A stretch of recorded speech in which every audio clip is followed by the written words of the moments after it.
Bienvenidos a El Mundo Ahora de France 24. Yo soy Elena Lozano y todo lo que verá a continuación es noticia. Iniciamos. La Organización de las Naciones Unidas acusó a Estados Unidos de violar el derecho internacional con los ataques perpetrados por su ejército contra embarcaciones en el Mar Caribe y el Pacífico, supuestamente vinculadas con el narcotráfico. Denuncia que los tripulantes que murieron en los bombardeos fueron víctimas de ejecuciones extrajudiciales. Las autoridades en Río de Janeiro publicaron los nombres de 99 de las víctimas mortales del mega operativo contra un grupo criminal esta semana. Entre tanto, las calles de Río de Janeiro son escenario de protestas contra el actuar de las autoridades policiales y militares locales en dos favelas. Israel entregó 30 cuerpos de prisioneros palestinos a autoridades gazatíes y en medio del frágil alto el fuego entre Tel Aviv y Hamas, el lunes Turquía será escenario de la reunión de países árabes para discutir el plan de Estados Unidos para Gaza.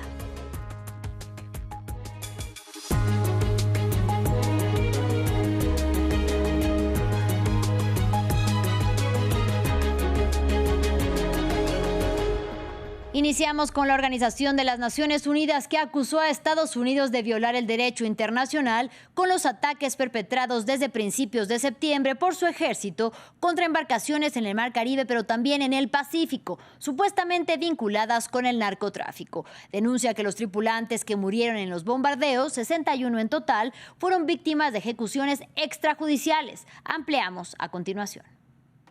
Una acusación y un llamado por parte de la ONU cuyo efecto es incierto. Este viernes, el alto comisionado de Naciones Unidas para los Derechos Humanos, Volker Turk, pidió a Estados Unidos cesar de inmediato sus ataques contra lanchas en el Caribe y en el Pacífico. Estos ataques y su creciente costo humano son inaceptables. Estados Unidos debe poner fin a tales ataques y tomar todas las medidas necesarias para impedir la ejecución extrajudicial de las personas a bordo de estas embarcaciones, independientemente de los presuntos delitos que se les imputen. Una advertencia y la primera condena de este tipo por parte de una organización de Naciones Unidas. Mientras, los bombardeos por parte de Estados Unidos a lanchas acusadas de transportar drogas mataron a más de 60 personas. Una ofensiva que inició en septiembre en el Mar Caribe y que ahora se ha extendido al Pacífico. Trump justifica las muertes alegando que son parte de redes criminales y que se encuentra en un conflicto armado contra los cárteles de la droga. Pero, aun si se tratara de narcotraficantes, organizaciones internacionales señalan que no existe un conflicto armado que autorice este uso de la fuerza, por lo que Estados Unidos debería ser juzgado y sancionado, según Human Rights Watch. Los países latinoamericanos denunciaron esos ataques. Venezuela incluso preparó un plan en caso de que llegue un ataque directo a su territorio. Sin embargo, Nicolás Maduro ha pedido recientemente paz a Estados Unidos. Democrático. Not war. Not war, not war. Just peace, just peace, just peace, forever, forever, forever. Mientras que el presidente de Colombia lo ha visto como una agresión directa a la soberanía de la región. En tanto, el presidente de Estados Unidos, Donald Trump, negó haber decidido atacar instalaciones militares en Venezuela.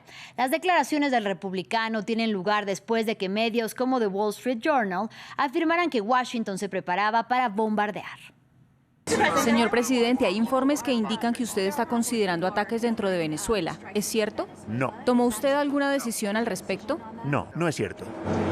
Continuamos en Estados Unidos. Los bancos de alimentos de todo el país se preparan para la suspensión del SNAP, el programa de asistencia nutricional suplementaria del que dependen 42 millones de estadounidenses para comprar sus alimentos. Sin acuerdo en el Senado, el proyecto de ley de gastos sigue sin ser aprobado y el cierre del gobierno entra a su segundo mes. Recientemente, jueces federales ordenaron el uso de fondos de contingencia para poder evitar pausar la entrega. Más detalles en este informe.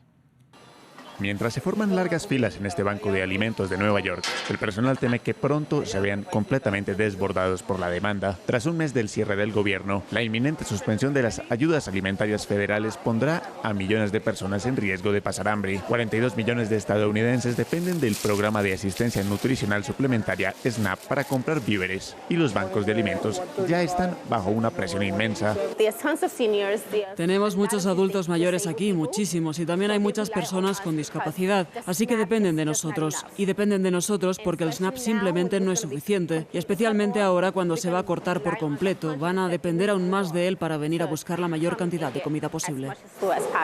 La administración Trump advirtió que el programa se quedará sin fondos el 1 de noviembre y que como consecuencia los usuarios no podrán acceder a los beneficios del programa. Para poner fin al cierre del gobierno se requiere un acuerdo en el Senado. Los demócratas presionan para extender los subsidios de seguro médico que están por vencer y así desbloquear la situación. Pero hasta el momento los republicanos se han resistido a hacer concesiones importantes.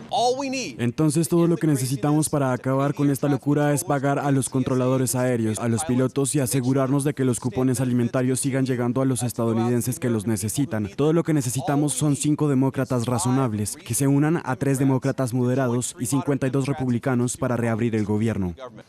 A principios de este mes, el gobierno Trump se negó a utilizar un fondo de contingencia de varios miles de millones de dólares que habría permitido continuar brindando ayuda alimentaria, argumentando que el dinero era necesario para posibles emergencias como desastres naturales. Los demócratas han calificado la medida de ilegal y acusan a Trump de instrumentalizar el hambre.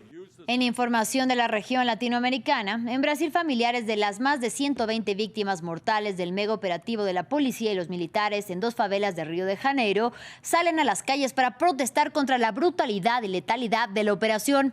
El presidente brasileño Luis Ignacio Lula da Silva condenó el actuar de los efectivos, mientras el gobierno local justificó sus acciones supuestamente dirigidas contra el grupo criminal Comando Vermelho.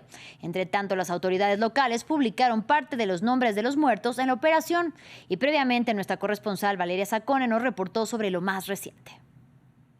Bueno, mientras tanto son ya casi 99 los nombres que han sido divulgados y el verdadero kit de la cuestión que todo el mundo estaba esperando es cuántos de ellos realmente tenían una ligación con el Comando Vermelho y con el narcotráfico, porque esa siempre es la guerra de narrativa entre la policía y los civiles, los familiares de los muertos. La policía siempre habla de narcoterroristas y los civiles hablan de muertos inocentes, de personas que no tenían nada que ver.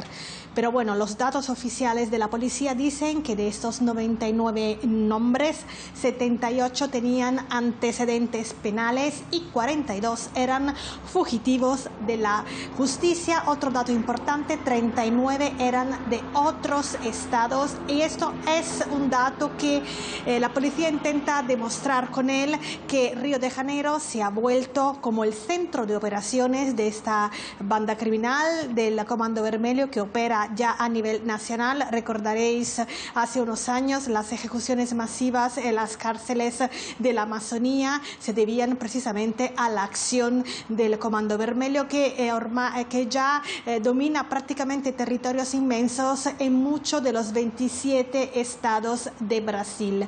Y mientras tanto, los vecinos de ambas favelas denuncian una gran crueldad de la policía y por esta razón han salido hoy a la calle en Peña, uno de los macrocomplejos de favela, escenario de este gran operativo, precisamente para pedir la prisión del gobernador Cláudio Castro y también sus dimisiones. Y esta protesta ha sido imitada en varias capitales de Brasil a lo largo del día.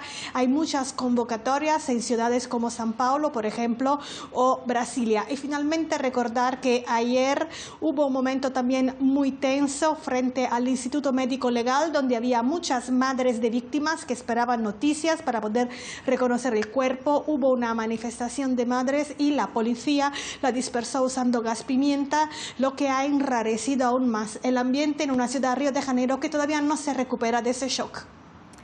En Corea del Sur, Donald Trump decidió no participar de la Cumbre Económica Asia-Pacífico, la APEC, que se desarrolla estos días, mientras que el mandatario chino Xi Jinping lo vio como una oportunidad para ocupar ese vacío que deja el mandatario de Estados Unidos con su política proteccionista y arancelaria, prometiendo una economía abierta y cerrando acuerdos con Japón. Patricio Peralta con los detalles. Mientras el Air Force One despegaba con Donald Trump a bordo, la limusina Honky trasladaba a Xi Jinping a la Cumbre de Cooperación Económica Asia-Pacífico, APEC. Trump regresa a casa tras su encuentro con el presidente chino, mientras que Xi Jinping se prepara para un festival de diplomacia multilateral. Esto representa para los analistas un giro en el liderazgo económico mundial. Mientras Washington apuesta por barreras y acuerdos bilaterales, Beijing se posiciona como el defensor del libre comercio. Han sido repetidas las promesas de Xi Jinping de que China tendrá una economía abierta y seguirá abierta al mundo. Esto responde al apoyo de la globalización. Los encuentros iniciaron con Japón. Su primera ministra y el presidente chino afirmaron que a pesar de las múltiples discrepancias, deseaban mantener relaciones constructivas y estables. China es un vecino importante para Japón. Quisiera confirmar la orientación básica de las relaciones, que incluye la promoción de una relación estratégica integral y mutuamente beneficiosa. También se reunió con el primer ministro de Canadá. Con unas relaciones deterioradas desde 2018, Xi Jinping le dijo que está dispuesto a trabajar para restablecerlas. En un evento privado, Mark Carney dijo que su gobierno tomará un nuevo rumbo en lo económico debido a la disputa comercial con Donald Trump. Tenemos la ambiciosa misión de duplicar nuestras exportaciones fuera de Estados Unidos durante la próxima década.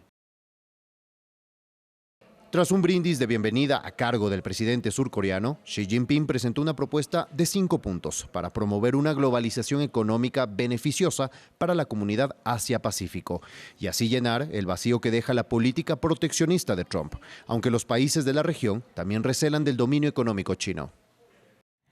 Ahora vamos a Medio Oriente. Este viernes Israel entregó 30 cuerpos de prisioneros palestinos a autoridades gazatíes como parte de la primera fase del acuerdo de Estados Unidos para Gaza. En tanto, en el devastado enclave palestino crece el temor a que misiles israelíes que quedaron incrustados en edificios exploten en cualquier momento.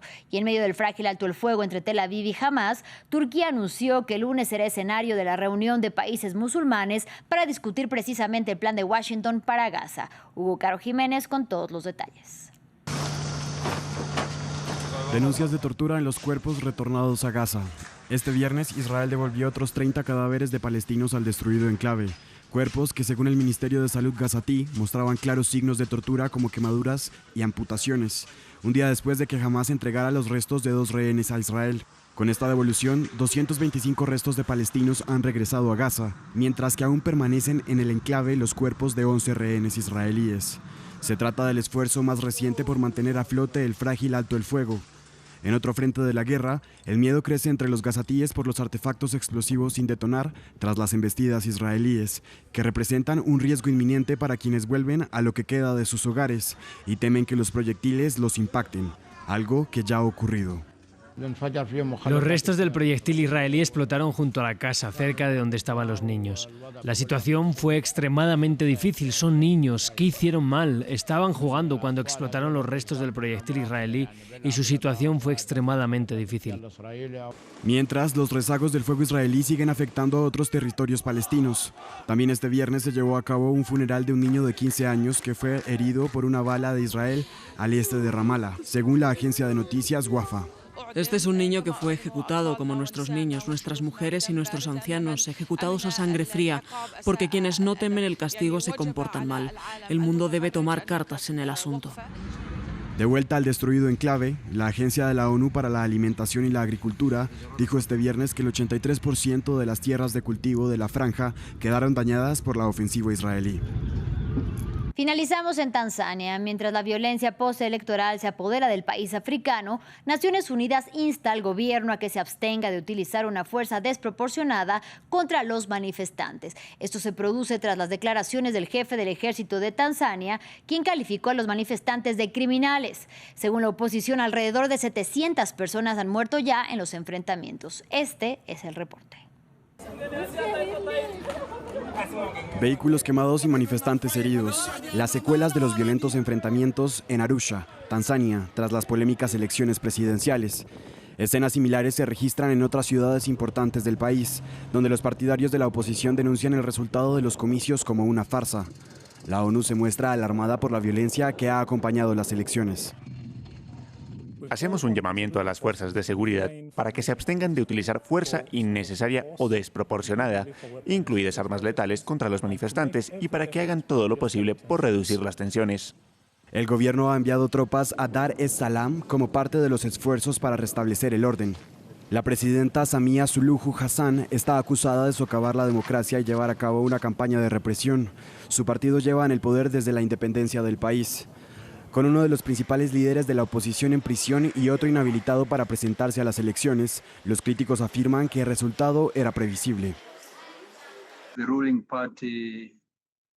El partido gobernante y su gobierno han descrito esto como unas elecciones, pero la mayoría de los tanzanos no lo ven así. Lo ven como una representación teatral para crear la ilusión de un proceso democrático, lo cual de hecho no es así. Los disturbios se han extendido incluso a la vecina Kenia, donde cientos de manifestantes cruzaron la frontera, levantaron barricadas en las carreteras y encendieron hogueras mientras arrancaban carteles de la presidenta Hassan. Así llegamos al final de este espacio informativo. Gracias por su compañía y hasta la próxima.